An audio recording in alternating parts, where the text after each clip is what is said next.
Welcome back to Don's Life. Today we're going to continue dressing up the engine bay in my Corvette C8. If you remember from the last video, if you've been following, we customized this carbon fiber engine cover with some blue PPF and some graphics to match the car because it has blue PPF on it from Vivid. But Extreme Online Store worked with us to get that cover put on there, make a video for you. But they've also worked with us to add 6 more parts right here.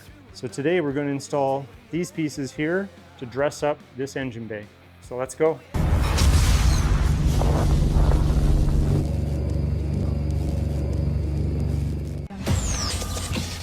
So I've laid out some pieces here from the passenger side so you can take a closer look. Other than my fingerprints on them, they look pretty good. And these are genuine carbon fiber. Okay, so no doubt about that. So they are the real deal. This one mounts with some existing bolts that are already on the car. So I'll have to back those out and then put this on and fasten it back down there. This piece, which goes up by the hinge for the shock to lift the back hatch, it's also genuine carbon fiber. It uses one screw hole to keep it kind of aligned, but really it attaches with adhesive. Again, genuine carbon fiber. And then we have these caps for the strut towers, which are genuine carbon fiber, and those also go on. And again, don't mind the fingerprints, we can polish this all after, maybe ceramic coat them. So let's go ahead and start to figure out exactly how we want these laid out, and then the spacing, because I don't want to stick this down and then find out that I have to shift it a little bit one way or the other. So I want to get the alignment right first. So let's take a closer look. So this piece, we'll call it the vent. This little tab tucks in here, and it's going to line up with this screw and with one up there. So notice it can move around a little bit for alignment purposes. So I got to keep that in mind. Remember, this piece has one hole on it for mounting, and then the rest is adhesive. So it's going to use that bolt right there.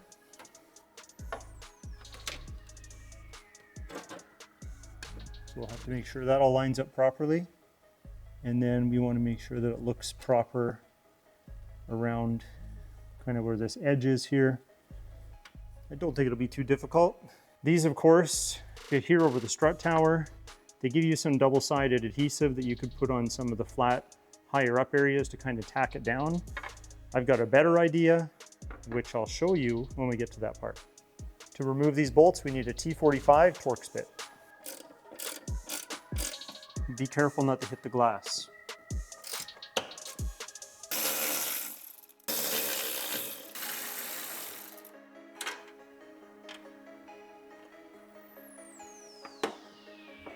Okay, now let's clean the area.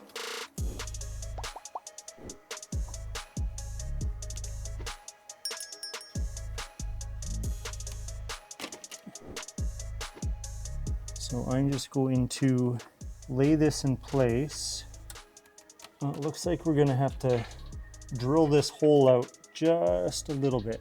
It's a little too tight for this bolt, so I'd rather drill it out than crack it by starting to thread this in and putting a crack through it. So let's do that quick.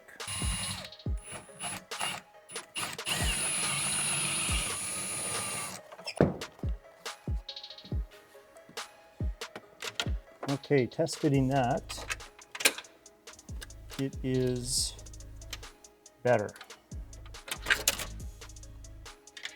So now we'll just peel off all the adhesive backing.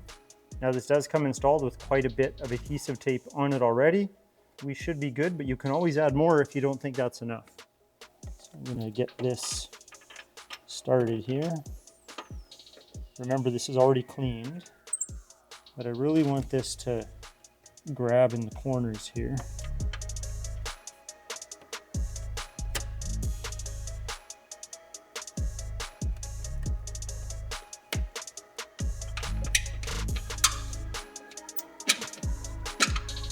Got a squeaky bolt.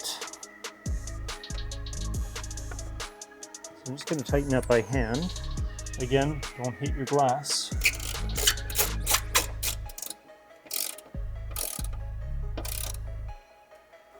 I don't want to over tighten it, and we can lay it all down.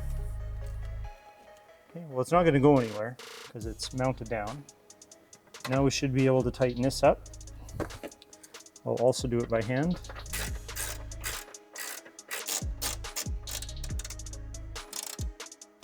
Okay, these two parts are in. So you can see how it is all spaced out along the edge of this one. That's where I didn't want them touching or anything. And then we come along here.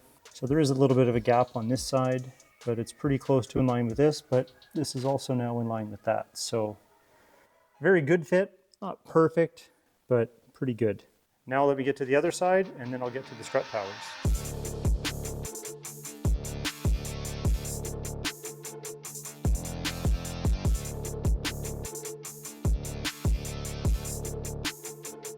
Okay, so both sides are now in. The fitment on that piece that uses the adhesive was a little better on this side than that side. So I guess it was just a fabrication thing, maybe a one-off on one of the sides, but these pieces here fit perfectly. Again, I had to make that little adjustment, making the hole bigger there. That one I just made a tiny bit bigger and everything seems to be in place. They do get close and there might be a little bit of touching or chafing over time, but I don't know if you could really avoid that. Now I'll draw your attention to the strut towers. So you could use the adhesive that they send you. Like I said, you could find where the high spots are on here and you could cut some pieces to fit and then you line up the bolt holes and then it would stick. But I think I found a better way. So I went to my local Home Depot and I bought 6 rubber washers because what I want to do is put this on here, put a rubber washer on top of each of the bolts, just like that. And then instead of using any adhesive, we're going to use some bolts that I bought off Amazon, M8 hex nuts. And these are 1.25 millimeter. I'll probably wipe the oil off of them, but the idea would be to just screw those down hand tight and that would hold this in. Plus it would give it a little more of a black finish on top of these.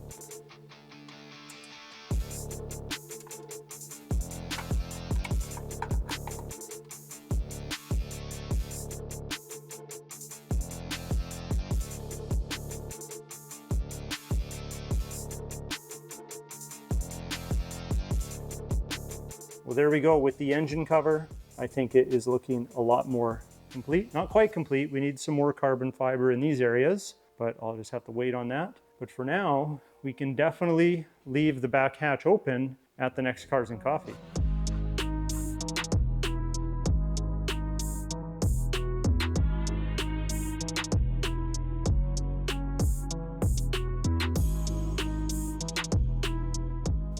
Let's have a look through the glass.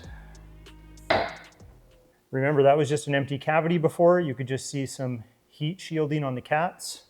But now we can see right in the back there.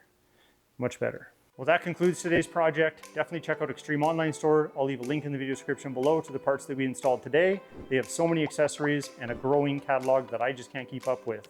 And on that note, if you liked today's video, hit that like button. Please consider subscribing, and we'll talk to you next time.